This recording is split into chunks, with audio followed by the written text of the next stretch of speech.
السلام علیکم every one. تو ویورز، آج کی اس ویڈیو میں آپ کو ہیلر کیپسول کا ریویو کرواؤں گا، یعنی کہ فل انفارمیشن بتاؤں گا، جس میں نمبر 1 یہ بتاؤں گا کہ یہ میڈیسن کیا ہے، نمبر 2 اگر آپ کی خوراک چھوٹ جائے تو پھر آپ کو کیا کرنا چاہیے، ٹھیک ہے۔ اس کے بعد جو ہے نمبر 3 میں آپ کو یہ بتاؤں گا کہ اس کے جو ہے ضمنی اثرات یعنی اس کے سائیڈ افیکٹس کیا ہیں۔ تو نمبر 4 پہ آپ کو یہ بتاؤں گا کہ اس کے حفاظتی اقدامات کیا ہیں۔ تو ویورز، ویڈیو کو سٹارٹ کرنے سے پہلے اگر آپ اس چینل پر نئے ہیں تو میڈیکل انفارمیشن چینل کو سبسکرائب کر لیں اور بیل آئیکن کو لازمی پریس کر لیں تاکہ آپ کو میری اس طرح کی نیو انفارمیشن ویڈیو بخوبی آسانی سے ملتی رہے۔ تو ویور، سب سے پہلے سٹارٹ کرتے ہیں کہ ہیلر کیپسول کیا ہے، یعنی میڈیسن کیا ہے۔ دیکھیں، ہیلر کیپسول جو ہے ایک ایسی میڈیسن ہے جو کہ معدے کی کم تیزابیت، ٹھیک ہے، یعنی معدے میں کم تیزاب بنانے میں مدد کرتا ہے۔ یعنی جن کو معدے میں تیزابیت بہت زیادہ بڑھ جاتی ہے تو ان کی معدے میں تیزابیت کو کم کرنے کے لیے اس ہیلر کیپسول کو یوز کیا جاتا ہے۔ اور اسی کے ساتھ ساتھ ویورز، جو ریفلیکس حلق کی سوزش وغیرہ ہوتی ہے،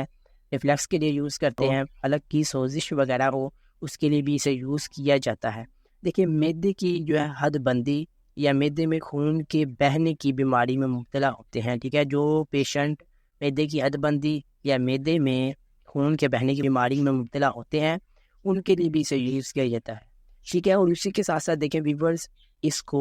اینٹی بایوٹک کے ساتھ السر کے علاج کے لیے بھی استعمال کیا جاتا ہے۔ تو دیکھیں، یعنی ویورز، اس کو کسی بھی قسم کے یعنی معدے کے السر کے لیے، یعنی اس میڈیسن کو جو آپ یہ دیکھ لیں، معدے کے یعنی مختلف علامات کے لیے استعمال کیا جاتا ہے۔ نیکسٹ بات کرتے ہیں، ویورز کا کہنا ہے کہ اگر خوراک چھوٹ جائے تو کیا کرنا چاہیے۔ تو دیکھیں، یاد آنے پر جلد سے جلد اپنے جو ہے اس خوراک کو لے لیں، یا آپ اگلی خوراک کا وقت ہونے والا ہو تو چھوٹی ہوئی خوراک کو آپ چھوڑ دیں، ٹھیک ہے۔ یعنی ڈیٹیل سے بات کرنے والا ہو یہ کہ اگر آپ جو ہے خوراک اگر آپ لوگوں نے نہیں لی ایک وقت بھی اور جو ہے نیکسٹ خوراک کا ٹائم آ چکا ہے تو آپ نے پچھلی جو خوراک ہے اس کو چھوڑ دینا ہے اور نیکسٹ جو ٹائم کی جو خوراک ہے اس کو آپ نے لے لینا ہے، ٹھیک ہے۔ ایسے نہیں کرنا کہ آپ نے پچھلے وقت کی اور اگلے وقت دونوں کی آپ نے medicine at a time use کی ہے تو اس سے آپ کو فائدہ نہیں ہوگا بلکہ آپ کو اس سے زیادہ نقصان ہو سکتا ہے۔ اب دیکھیں، نیکسٹ بات کرتے ہیں اس کی ضمنی اثرات کی، ٹھیک ہے۔ ضمنی اثرات میں ایک بھائی نے مجھے کمنٹ کیا تھا کہ آپ تفصیل سے بات کیا کریں تاکہ ہمیں اس کی ضمنی اثرات کے بارے میں پتہ چل جائے۔ تو دیکھیں، تفصیل سے بات کیا ہوتی ہے۔ تفصیل سے بات میں آپ کو یہی بتاؤں گا کہ نمبر 1 آپ کو جو ہے پانی والے پخانے، ٹھیک ہے، یا ڈائریا وغیرہ آپ کو ہو سکتا ہے،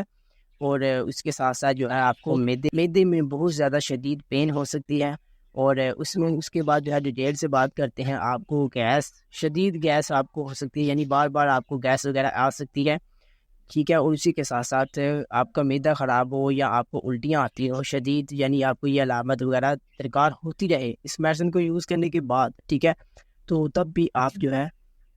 اس میڈیسن کو آپ لوگوں نے چھوڑ دینا ہے۔ اور اسی کے ساتھ ساتھ سر درد ہو یعنی ہیڈک ہو اس کے لیے بھی جو ہے یہ علامت یعنی آپ کو ہو سکتی ہیں، ضمنی اثرات آپ کو ہو سکتے ہیں۔ غیر معمولی غلودگی آپ کو یعنی زیادہ دیر تک نیند آپ کو آ سکتی ہے، اس کے ساتھ ساتھ آپ کو شدید تھکاوٹ محسوس ہو سکتی ہے، ریشز وغیرہ آپ کو آ سکتے ہیں، پکھانے میں مشکلات یا قبض وغیرہ آپ کو ہو سکتی ہے۔ اور اسی کے ساتھ ساتھ چیسٹ پین یعنی آپ کو سینے میں شدید درد بھی ہو سکتا ہے۔ تو دیکھیں ویورز، اگر آپ کو ان میں سے کوئی بھی علامت وغیرہ آپ کو ہو جائے یعنی ہو تو آپ نے فوراً جو ہے اس کیپسول کو چھوڑ دینا ہے اور اپنے قریبی ڈاکٹر سے رجوع کرنا ہے، ٹھیک ہے، تاکہ وہ آپ کو بتا سکے کہ اب آپ نے کیا ٹیبلٹ یوز کرنی ہے یا آپ نے کتنی دیر تک اسے چھوڑ دینا ہے۔ اب دیکھیں، نیکسٹ بات کرتے ہیں اس کی حفاظتی تدابیر، یعنی اس کی پریکاشنز کیا ہے۔ دیکھیں،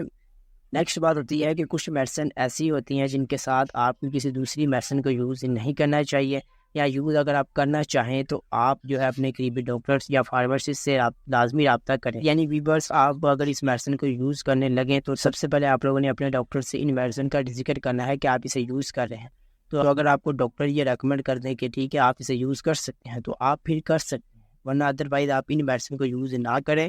یعنی جو میں نے آپ کو بتائی ہیں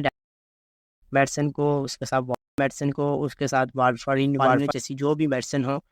ٹھیک ہے، یعنی آپ ان میڈیسن کو قطعاً بھی آپ جو ہے اس ہیلر کیپسول کے ساتھ یوز نہیں کر سکتے۔ تو ویور، جو ہے آج کی جو ہے اس ویڈیو میں نے بہت کوشش کی ہے کہ آپ کو ہیلر کیپسول کی جو ہے فل انفارمیشن بتا دی ہے، یعنی فل ریویو کروا دیا ہے، تو ویورز اگر آپ کو یہ ویڈیو اچھی لگے تو ویڈیو کو لائک کریں، کمنٹس میں مجھے ضرور بتائیں کہ یہ ویڈیو آپ کو کیسی لگی، اور ہو سکے تو چینل کو سبسکرائب کر دیں اور بیل آئیکن کو بھی لازمی پریس کر لیں تاکہ آپ کو میری اس طرح کی جو ہے نیو انفارمیشن ویڈیو بخوبی آسانی سے ملتی رہے۔ اور ویورز اگر آپ کسی بھی میڈیسن کی فل انفارمیشن پتہ لگوانا چاہتے ہیں، اس کا ریویو کروانا چاہتے ہیں، تو آپ مجھے کمنٹس پر آپ اس میڈیسن کا نیم ٹائپ کریں اور اسی کے ساتھ ریویو بھی انٹر کریں، یعنی جس میڈیسن کا آپ ریویو کروانا چاہتے ہیں اس کے آگے آپ نے ریویو بھی ٹائپ کر دینا ہے۔ تو نیکسٹ ویڈیو آپ کی اس میڈیسن کے اوپر ہوگی۔ تو ملوں گا ویورز نیکسٹ ویڈیو میں نیو میڈیسن نیو فارمولے کے ساتھ، تب تک کے لیے اپنا خیال رکھیے گا۔ اللہ حافظ۔